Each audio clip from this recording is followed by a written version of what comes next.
Zoom out a little. There we go. Hello, everyone.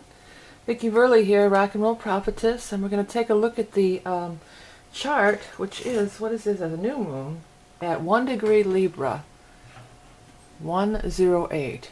The other thing well, there's a lot going on besides just this new moon. This is on the 24th. It's happening on the 24th Eastern Time, anyway. And these numbers, it's like 92414. Okay, that's the numerical date of it. 9 September 24th, 2014. And it's occurring at Eastern Time at 2:14 a.m. So there's this 24, 214, 214. There's all these repeating numbers. And, we could go ahead and do I guess we could do the numerology. Well, it would be 5 and 2 is 7. So it would be a 7 number if we look at just the 214. And that could be, that's Neptune, that's mysticism, spirituality, and we can go down that road. But I don't know, I just feel like there's something more to it. And I just feel like we need to take note of that this is these repeating numbers. The other thing, that there's this other patterning happening here. Well, it's a couple days after the 22nd, which is 2214, 92214. And we got again, the emphasis on this 214. But it is the Cardinal Ingress, the autumnal equinox. Now these Cardinal Ingresses, these are the important. I never, before doing these forecasts on YouTube, I never looked at the new and full moon charts, pretty much never. I would look at the degree point and, see how it affected my chart, but I really wouldn't go into it. But something I've always done, I didn't for this reading, we're going to keep it at the new moon chart, but something I've always done for years and years is run the equinox charts, or the Cardinal Ingress charts. And that's when the seasons change. If you're not familiar with that, and it's when we moved into a cardinal sign. So we're moving into Libra, which is a cardinal sign, and that's the change of the season. That's the change of the fall in the northern hemisphere, spring in the southern. And every time this happens, every time the sun moves into a cardinal sign, is always this is always the change of the season. And it's beneficial to run that chart for the equinox, or the ingresses, the cardinal ingresses, because it shows you the season. It shows you what the upcoming season is about. And it's beneficial to look at that and kind of compare it to your own chart, and there's a lot that can be derived and pulled from that. But it's an important time. It's the change of the season. And that poem is coming to mind. What is it? People come into our life for a reason, a season, or a lifetime. And that just popped into my head, but I think that is pretty significant, or pretty... I'm stumbling. I just saw this magnificent spider outside my window. Let's see if I can turn the camera and you guys can see it. Can you see her? This huge spider. These spiders have really been around me lately. Let's see if we can zoom in and get her. I just looked over out the window and I'm trying to gather my thoughts, and she's big. She's bigger than a dime, probably with legs as big as a nickel. And she's just hanging around outside the window there, helping me do the reading for the astrology here. Let's get settled back in here. Sorry, I just had to, that just caught my eye. Well, there's a lot of energy surrounding the spider. It's Wheel of Fortune, it's Fate and Destiny, it's the old alphabet. There's a lot of cool stuff regarding spider. But back to the chart. Let's get back to the chart. Sorry about that. I just had to pan over there because she's cool looking too. She's got striped legs, like tiger striped legs. Pretty cool looking. But anyway, so these seasonal things, that's what we're talking about. These things come in for a season or a reason. And, it's pertinent. And this new moon is just 1 degree after. So we're still very much in the vibe of the Libra Ingress, or the autumnal equinox. And it's also the equal. The equinox means it's equal day and night, right? And so that's interesting too. And what's even more interesting with the fall and the spring, which is what we're addressing, fall in the northern hemisphere, spring in the southern, is it's the tween times. It's we have summer and we have winter. And fall and spring are the tween times, like the in-betweens, or the tween times. And the tween times are so magical anyway. The tween times, that's where the magic lives. That's like the tween times dusk and dawn. That's the tween times between night and day. You know, you go along the shore. It's the tween energy between the land and the water. That's also where the magic resides. That's also the realm of the fairies and the fae. And the fae are present in fall. They come around and they're putting the plants to sleep, and it's colorful and magical, and there's definitely magic. And the tween times, even in our consciousness, those are the very powerful times, the time between wake and sleep. And especially just as you're dozing off to sleep, this can be so powerful for trying lucid dreaming, trying astral travel, trying manifestation. You know, these times when you still have a little bit of your consciousness, but it's slipping away in the tween times. So there's a lot of this energy is happening for everybody, this tween time energy. Also, you know, we relate to the spring and the fall, as I was just talking about. These nodes are involved, and there's very much a vibration of the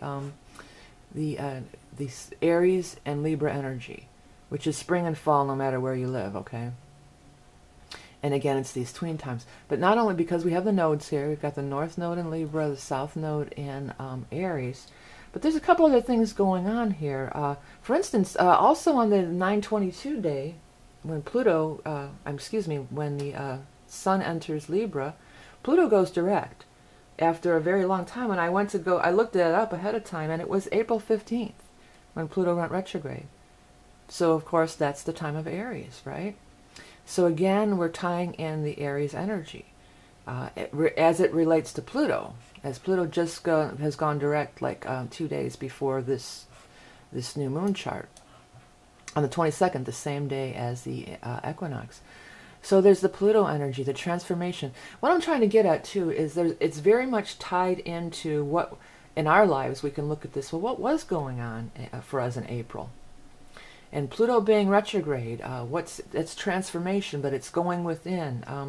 Look back at our lives, reflect on what was happening in April, and how far have we come now? Or because Pluto is retrograding, maybe there's something that you were wanting to transform and were wanting to change, and maybe it was stalled and delayed because of Pluto being retrograde. So now maybe as Pluto moves forward, we can actually make these changes. Or things that we started in April, maybe it's going to finally come to a conclusion or a next chapter, another season. These are the things that I'm pondering in relating to this chart. The other thing that's happening too, a day or two later, it's active here absolutely, is Jupiter's trining Uranus in fire, Leo and Aries. So we've got the Jupiter trine Uranus. And guess what? The last time we had a Jupiter-Uranus aspect, guess when that was? I happened to just get on this tangent and looked a few things up this time. It was in April. Sure enough, it was in April. It was a square at that time. It was Jupiter in Cancer squaring Uranus. And that was the big, grand cardinal cross that we were dealing with at that time. But Jupiter, the last exact aspect between Jupiter and Uranus was back in April. So there's definitely some kind of turning back the clock to April and connecting it to now. I mean, you'd have to look into your own life and figure out how that could play out. It could play out in so many ways. Let's just take a minute on the Jupiter-Uranus then. Now, Jupiter square Uranus, of course, change. But, squares are always through conflict and through, friction, conflict.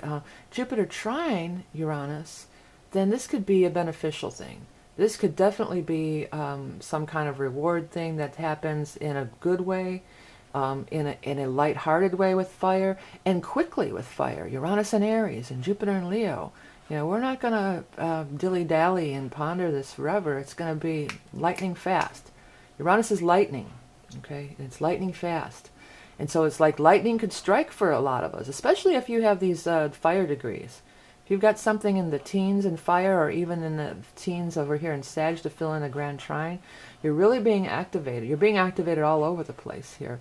If you have predominant, important planets in your natal chart at 15 degrees, boy, you could really, something could spark. And fire, that's spark, it's spark. So this is a big deal. There's a lot of, it's a 6-month energetic cycle too, and then we're even going to be moving into the eclipse, although this is not an eclipse, but we're getting into that eclipse time. And in April it was eclipse energy too, And eclipse energy also lasts for a good 6 months. There's 2 a year. You know, we have a new and a full moon eclipses twice a year, and the energy for that carries over for this 6 months. So this is all kind of coming into play here. There's this 6-month thing. There's the Aries Libra axis. There's the you know, the tween time. I just feel like I need to talk about that tween time stuff. Okay, so let's look at this actual new moon point here. We've got a loose sextile to Mars in Sagittarius. So there again is the fire energy. And there is Mars of taking action. And Mars ruler, of course, is Aries. And we've got all this Aries energy up here. So Mars is in fire. It's in its own element, you know, so it functions better. You know, when planets transit through their own element, they find it easier to function and get the job done. And Mars is all about action and energy and taking action, moving forward. With fire, though, you know, it's like, yeah, they're doers. Fire people are doers, especially Aries. Let's do it. But it's also lighthearted. It's not so bogged down, not so serious. And Libra is not so bogged down and not so serious. So I'm feeling like where we had all this heavy, you know, Pluto square Uranus and all this stuff back in April, now maybe we can look at it from a lighter perspective. Now maybe people, that Pluto's direct, now maybe people are more eager to, you know, make change and want to make change, and not so fixed and digging our heels in.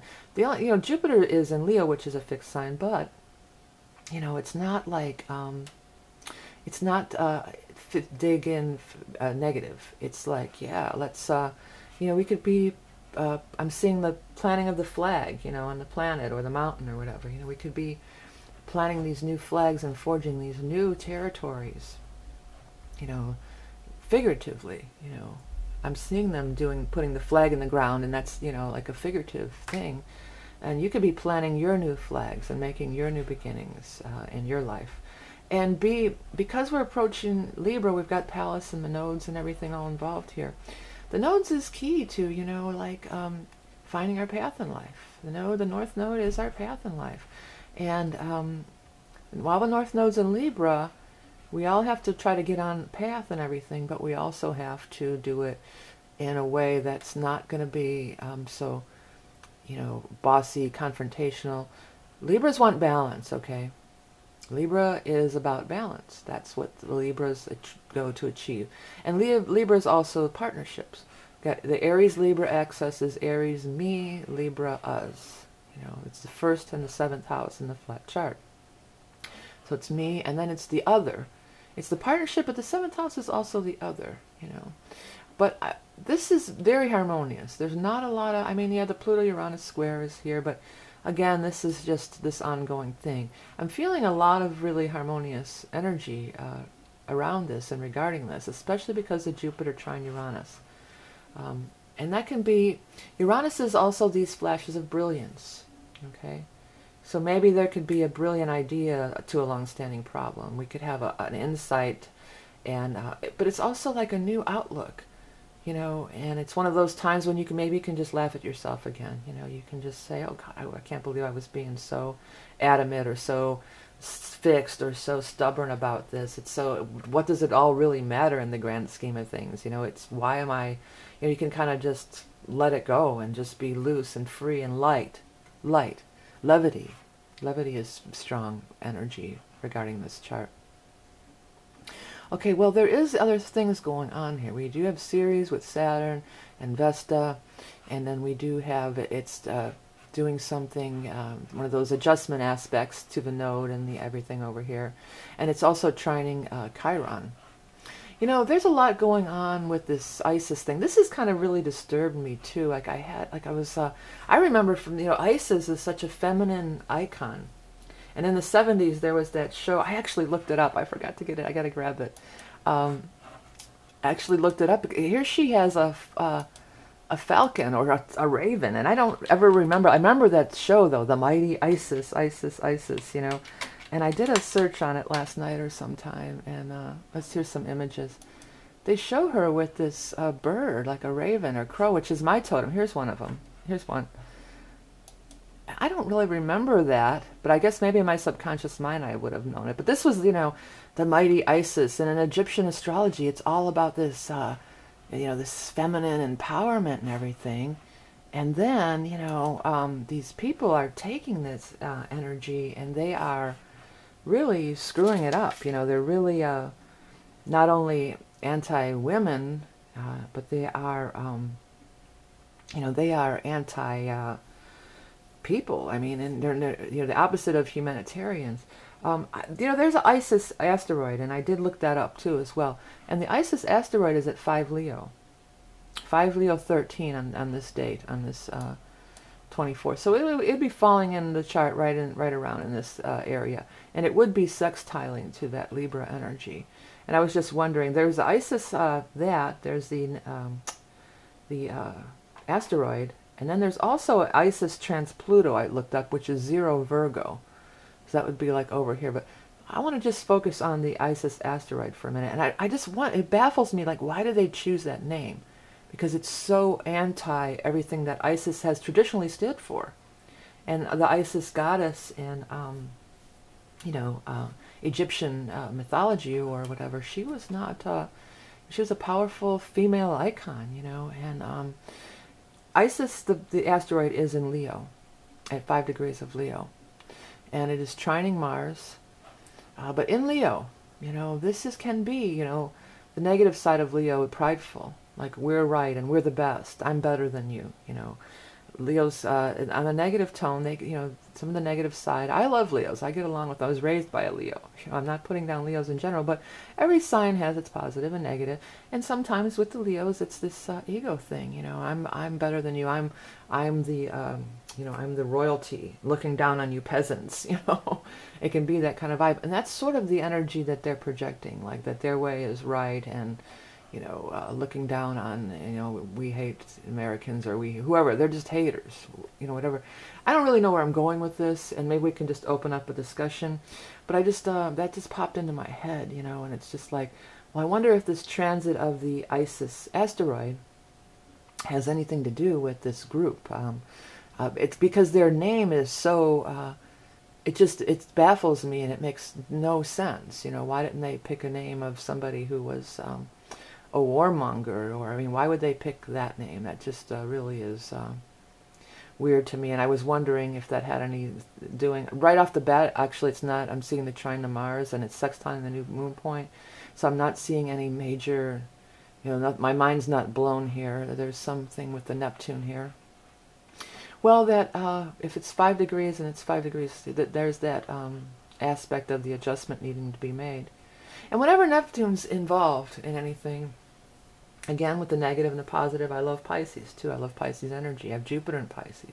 I've got a lot of water in my chart. I get along with Pisces really well. But whenever that Pisces-Neptune energy is involved, the negative side of it is there can be convoluted things. There can be misconceptions, things not being clear, intentionally even at times. And it relates. Negative Neptune and Pisces energy is kind of like the High Priestess in reverse in the tarot. It's kind of like intentionally being sneaky or deceptive or hiding. It also has to do with drugs and alcohol. So I mean, maybe there's some drug-related thing, and besides them being on drugs, I'm not saying that necessarily, but maybe there is some, I don't know, isn't there a drug trade in that part of the country? I don't really even know. But Neptune, and in this odd aspect, I know I need to get those down. It's either an inconjunct or semi-sextile or something. But that always means that it's sort of on the negative side, that there's sort of this weird, you might go the low road as opposed to the high road. You might take the low road. You might go the way of the negative side of both signs. So that energy is happening, but also we've got this nice trine to Mars. Hopefully that's going to be something good, but Mars, come on, Mars is the god of war. So I don't really know a lot about the asteroids either, or even the meaning of Isis. I just wanted to kind of touch on that, and maybe if you guys have some ideas, you could comment below on that. The other thing I wanted to, Mars is squaring Neptune too. That's the other thing. That brings in again this Mars aggression, convoluted truth, not seeing things really as they are, and veils, like the high priestess wears a veil, and the women are made to wear veils in that part, and the guys who are even doing these beheadings and stuff, they got veils on and masks on their faces and everything. So there's something about this, but I want to say that there possibly could be something sneaky, underhanded. As to right now, they seem to be really out front, putting all their stuff on YouTube and whatever, but maybe there's going to be some sort of sneaky thing, and I hate to even say it, but Neptune gives drugs and stuff. It can be like that bad, poisoning, gassing, those kind of elements could come into play. Hopefully not, though. Hopefully this grand trine and this other stuff is more positive. The other thing that we, with the Aries Libra axis, before we get off of that topic completely, with that North Node, this is really, really closing in. And many people are going to be waking up. I mean, it's happening, it seems to be happening like crazy, but this is even going to be more. And a lot of people are going to be remembering things, that maybe they blocked out, maybe having to do with alien stuff. Uranus is outer space, aliens, other planets. South Node, where we came from, our past lives, even the past in this life. I think people have things that have happened and feel connections, but they just blow them off or block it out because of fear. And it doesn't even have to be like a physical thing where you're quote-unquote abducted, but maybe it is a, Uranus is the higher mind. Maybe it's a connection, because we all have these. I feel we all have these connections here to our star family, or whatever you want to call it. And this is going to be coming more and more and more. And then when these eclipses start rolling in next month, this is going to be activated too, because then the nodes are definitely involved big time in the eclipses. That's characteristic of the eclipse. But anyways, to sum it all up, let's look back at Aries. How far have you come since Aries? What was going on in your life at Aries? How far have you come? Maybe you need to revisit some things that you maybe have walked away from at that time. Threw your hands up and walked away. Maybe now you can come back to it in a more peaceful way, in a more harmonious way, and resolve things at this time. And it's also about the tween times. Very powerful. Try to get outside if you're into magical energy. Get outside in sunrise, sunset. Try to do your work, your spiritual work, just as you're dozing off or waking up. Sometimes waking up is harder because we always have things we have to do, or get out of bed, or the dog wants out, and it's, it's too, but the going to sleep one is, it's pretty easy to do. And these are the times, the tween times. This is the in-between. We're not really in one reality or the other. We're not really in winter or summer. We're not really in awake or sleep. We're in the tween times. And this is where the magic is found. There's nothing to fear here. This is where you can go deep in and find the magic. Okay? All right, so before we go, the mighty Isis is still up there. I want to remind you guys about, my book's up here, so let's look at that. The book, Tarot in the Modern World, available on Amazon. And of course, if you go on my other site, my main page of Rock and Roll Prophetess, you can find my other channels, which is my children's channel with tons of children's song and holiday music, if anybody's looking to record holiday music. And then my other channel, VV Creative Shorts, where I some keyboard work, but also music that I've written. If anybody'd like to record it, I'd be very open to that. And of course, the Tapestry of Life mandalas. Many people did not know that this, the art I use in my banner is actually these some of the mandalas that I create. And this is the main site, but I also have some other new ones that I've done in the recent weeks here. These are a few of the newer ones that I've done. That one's really cool. I like that one a lot. I like this one a lot too. That big cross in the middle. There's something that just bolts out at you. But see, this is how they work. Like you see the cross, and then you see maybe this looks like alligator skin, and you kind of look in these, and these are derived from your chart. So if those of you who are interested in astrology, these are actually derived right from your chart. And then I like this one a lot too. This giant obelisk or pyramid or something in there. And I never know how they're going to turn out either. And as I'm making it, I'm tuning into your energy, and I'm like, this could be like volcano bubbling up. There's all sorts of cool things if you start looking in there. You'll start seeing it yourself. And you may not see the same things I do. You know, it may trigger, I give a little report with it, little soul reading, you know, but this may trigger other things in your life that that I'm not seeing at all, but it may trigger something that, you know, you see that makes sense to you. Okay, so I want to thank you all for donating. It really, when I get the donations, it really does make it worthwhile for me to continue to do these free readings all the time. And donating, liking, sharing, subscribing, writing positive reviews on my book on Amazon. I just tuned in there today and saw some more reviews. I'm really grateful for all of that. And I want you all to remember that you are love and beauty incarnate. I know a lot of you are waiting for the tarot card readings. I'm going to start on them this week, and hopefully by next week I will have that up. That's a big project. It takes nearly 40 hours with all the video processing and everything to do it. So it's a week's work to get those tarot spreads up. But I'm starting on it on Monday, and I'll be putting those as soon as possible. I know a lot of you are waiting. Remember, you are love and beauty incarnate, and I'll speak to you soon.